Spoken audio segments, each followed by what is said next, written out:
नमस्कार।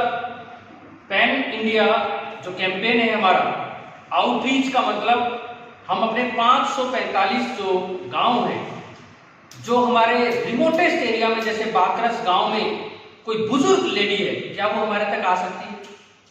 एक 80 साल की लेडी, वो अपने शरीर के कारण, उम्र के कारण इतनी ज्यादा कमजोर है कि अगर हम एक्सपेक्ट करें कि उनको कोर्ट तक आके न्याय दे देंगे तो वो न्याय कभी नहीं मिल सकता। यहां पर हमारे पैरालीगल वॉलंटियर्स का बहुत बड़ा रोल है। वो उनके घर जाएं, जिस तरह वैक्सीनेशन में हमारी गवर्नमेंट ने कहा जो हैंडीकैप है, जो दिव्यांग भाई हैं, बहनें हैं, और जो असहाय वर्ड में यूज कर रहा हूं, असहाय, उसमें छोटा बच्चा भी हो सकता है जो किसी पे डिपेंडेंट है, और बुजुर्ग महिला भी, बुजुर्ग आदमी भी, या जो मानसिक तौर पे परेशान है, यानी मेंटली इल पर्सन। ऐसे लोगों के बीच में हमें जाना है। वो अपनी बात नहीं रख सकेंगे, लेकिन आपने उनको फिर भी कानूनन उनके हक दिलाने, बताने नहीं है, दिलाने।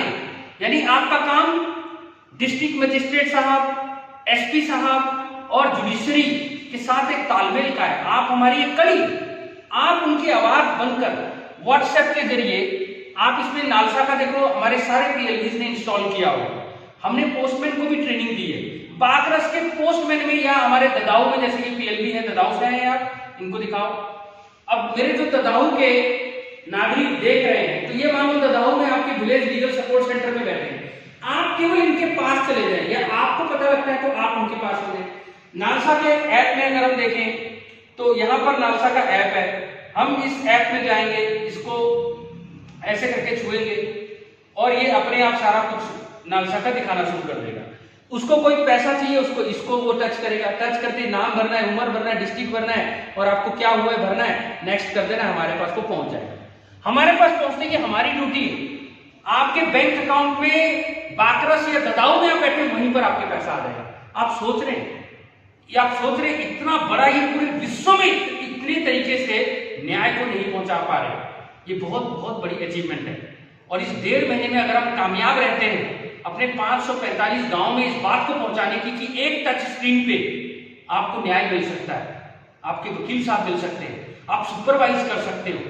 मैं आपको आज औरतों के संदर्भ में जो एक सबसे बेहतर कानून, और मैं अगर कहूं कि पूरे विश्व में सबसे बेहतर कानून, एक सबसे बेहतर कानून कोई बनाया गया तो domestic violence act, Hindu marriage act, केवल हिंदू औरतों के लिए जो 84% तक है, लेकिन डोमेस्टिक वायलेंस एक्ट माइनॉरिटी के लिए भी, और इररिस्पेक्टिव ऑफ एनी रिलीजन, ये एक सेकुलर लॉ, यानी कि एक शादीशुदा औरत, या अगर शादी बेसिकली रीति रिवाजों से नहीं हो पाई पर रह रही है बतौर पति की तरह, पति पत्नी की तरह, तो डिवोर्स होने के बावजूद, ये बात ध्यान रखें, डिवोर्स होने के बावजूद हम बेनिफिट देंगे। अब आपके दिमाग में आता है क्या किया, तो मैं इस पार्ट में आपको लेना चाहता हूं। आप अगर ध्यान से देखें, POROMOCOCO, यानी ये बेसिकली 18, 19, 20, 21, 22 ये बेसिक राइट्स है। यानी PO मतलब प्रोटेक्शन ऑर्डर। ये प्रोटेक्शन ऑर्डर क्या चीज है? आपके ऊपर कोई भी अत्याचार होता है, अत्याचार केवल क्या थप्पड़ मार के होता है, डंडा मार के होता है? नहीं, भारत के इस बेहतर कानून में हमने इमोशनल एब्यूज, यानी इमोशनल अत्याचार, यानी मानसिक रूप में जो शोषण आपको टॉट मार के कि तू काली बहू है, तेरे से तो बच्चा नहीं होता, तू बांझ है।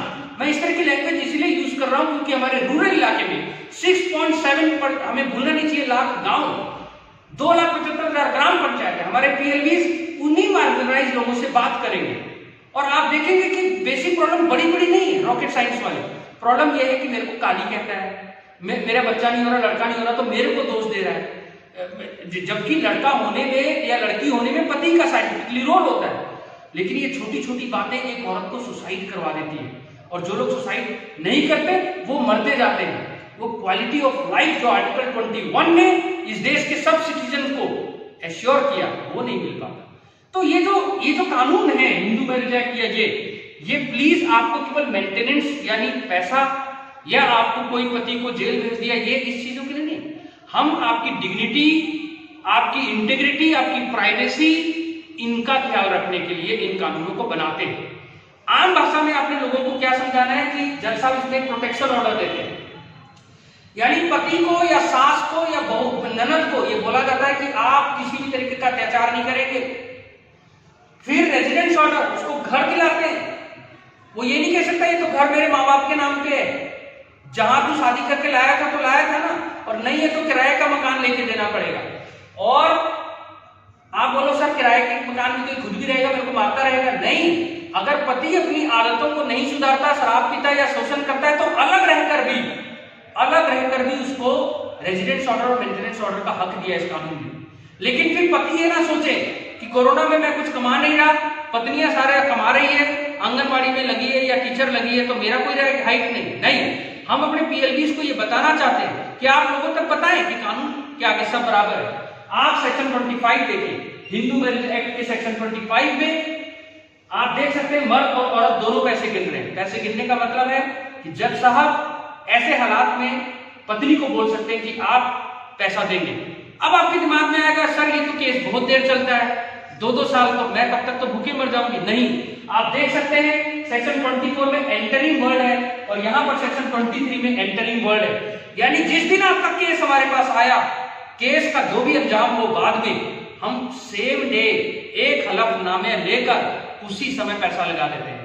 तो आपके आएगा सर अब उसकी तनख्वाह तो 25,000 है, आईपीएस डिपार्टमेंट में लगा है, लेकिन वो बताता जज साहब को 3,000 है, तो मेरे को 1,500 रुपया लग गया है। नहीं, रजनीश वर्सेस नेहा, ये पीएलबी चाहे जजमेंट का नाम याद ना हो, लेकिन रजनीश वर्सेस नेहा में आपने लोगों को ये बताना है कि नहीं, जज साहब दोनों पार्टी से केवल हलफनामा नहीं लेते, जज साहब रेवेन्यू अथॉरिटी से भी सारे डॉक्यूमेंट मंगवा सकते हैं। और अगर कोई पार्टी गलत हलफनामा बोले मेरा तो केवल 2,000 तनख्वाह है, तो फिर उसके लिए कंटेम्प्ट है। ऑर्डर 21 रूल 43 की पावर एक्सरसाइज करते हुए मैं ये नहीं चाहता आपको प्रावधान पता हो, मगर आपको ये जरूर पता होना चाहिए कि आपने आम लोगों को ये बताना है कि जज साहब के पास पूरी पावर है, वो एफिडेविट पे लेकर गलत इंफॉर्मेशन में जेल भी भेज सकते हैं। यानी कि जितना आपका एक स्टेटस था शादी में, उतना पैसा आपको दिलाया जाता है। नीड पूरा किया जाता है, लेकिन ग्रीड नहीं। हम ये ध्यान रखते हैं कि पति को पालने के लिए तो उसके बुजुर्ग माँ बाप भी, वो अगर पत्नी को ही दे देगा तो उसके बुजुर्ग माँ बाप में भी तो सीनियर सिटीजनशिप एक्ट और मेंटेनेंस एक्ट में वो जिम्मेवारी, बच्चे भी तो है उसके, उसने लोन भी तो ले रखा है, उसकी अपनी भी तो रिक्वायरमेंट है। तो पति को ये पता होना चाहिए कि कानून अंधा नहीं। जब सब इन सारे मार्गदर्शन को देखकर पैसा लगाते हैं, तो आप बोलोगे सर जब लगाया था तब तो बच्चा 5 साल का था, अब तो 15 साल का, वो तो स्कूल में डालना है। तो इसके लिए सेक्शन 127 है सीआरपीसी में, और यहां पर भी आप देख सकते हो कि ऑल्टरेशन के लिए सेक्शन 25 है, यानी वो चेंज होता रहेगा। बच्चे की custody section 21, compensation section 22, monetary section 20, residential order section 19 और प्रोटेक्शन ऑर्डर सेक्शन 18। जैसा आपने तो ऑर्डर कर दिया, आपने बोला कि नहीं इसको तूने मारना नहीं है, गाली नहीं देना है, वो तो रोज दे रहा है। नहीं, ये बात आप लोगों ने बताना है। और इसके साथ मैं खत्म करता हूं डोमेस्टिक वायलेंस एक्ट का वार्म अप सेशन। आपने ये बताना है कि जो जज साहब का प्रोटेक्शन ऑर्डर है ना, उसकी एक कॉपी जज साहब यानी मजिस्ट्रेट साहब, जो लोकल एसएचओ है जहां पर वो लेडी रहती है, मर्द नहीं, उसको एक कॉपी खुद भेजते हैं।